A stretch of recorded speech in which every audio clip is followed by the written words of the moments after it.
Welcome to the Managing Drought in the Southern Plains webinar series. This is a short briefing describing the current conditions and update. We also have a full webinar series that you may want to join. Please check our website, southernclimate.org, to sign up. This is brought to you by the Southern Climate Impacts Planning Program, NOAA, National Integrated Drought Information System, and the National Drought Mitigation Center. So here's what's been happening over the last few weeks. We're making some small steps toward improvement in the northern plains where they've been getting a little bit more rain. Southern plains the last couple of weeks has pretty much been holding steady, a little bit improvement in some places, a little bit worse in others. Expansion of drought out west, particularly New Mexico, which is now the epicenter of the drought area, shifted out that way. It looks like we have some hot, dry weather on the horizon, and longer term prospects are hinting at another possible La Nina situation next winter. Here's the current drought monitor map, and again, still pretty much that red spot across the middle of the country, although it's been getting a little less red in the north and a little bit more red out towards the southwest, New Mexico in particular. There's been some slight expansion of extreme drought in Texas, in particular the Texas Panhandle.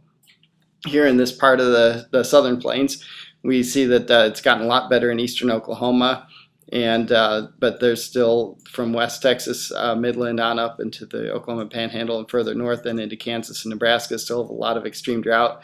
The D4 exceptional drought conditions centered kind of around the Oklahoma Panhandle, southwest Kansas, southeast Colorado, Texas Panhandle, northwest New Mexico, northeast New Mexico. And in the west, we see that drought is creeping on up into Oregon and Idaho a little bit now, and then severe drought now into California. Been getting a little bit worse each week. In New Mexico, which has become the center of the drought, we'll see that the area has really expanded over the last month. That's the largest area of D4 exceptional drought in the country, covering a good chunk of the state there. And almost every part of the state is in at least severe drought. This has some very significant impacts for flows on the Rio Grande River, where they've had another below normal snowmelt season, so there's going to be some water issues along the Rio Grande continuing. The reasons for this is that you can see a lot of red in the western part of the country, and a lot of green and blue in the eastern part of the country, and that's been where drought's been improving. The red in the shorter term, as well as in the longer term, centered in New Mexico and California, really shows up as well.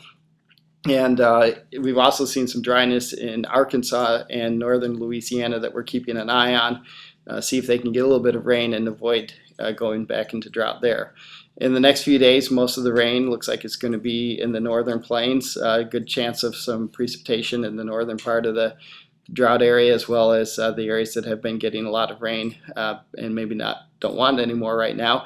There's a lot of red lines in the middle part of the country showing that we're moving back into some warmer weather conditions temperature-wise. In the following week, we see warm weather, that brown shading in the west, and the brown shading on the graph on the right shows dry pattern into the next couple of weeks. And then as we look into June, July, and August, generally very warm and dry, especially across New Mexico area where it's been the worst part of the drought. So we look for very little, well, no improvement probably in that area, worsening conditions, and hanging on into that. And the seasonal drought outlook, which was just issued, shows that persistence, especially across the Texas and Oklahoma panhandles and New Mexico and adjacent areas, still showing some improvement, especially the northern plains. The southern plains, because of the dry May and June, we think that in the next outlook that will probably shift a little further to the east and maybe not be so optimistic. So we have this information posted on our website and a lot of other resources from these past webinars and discussions we've had. So please check out southernclimate.org. You can sign up for notifications of these, and we look forward to talking with you again in the near future. We wish you well. Thank you.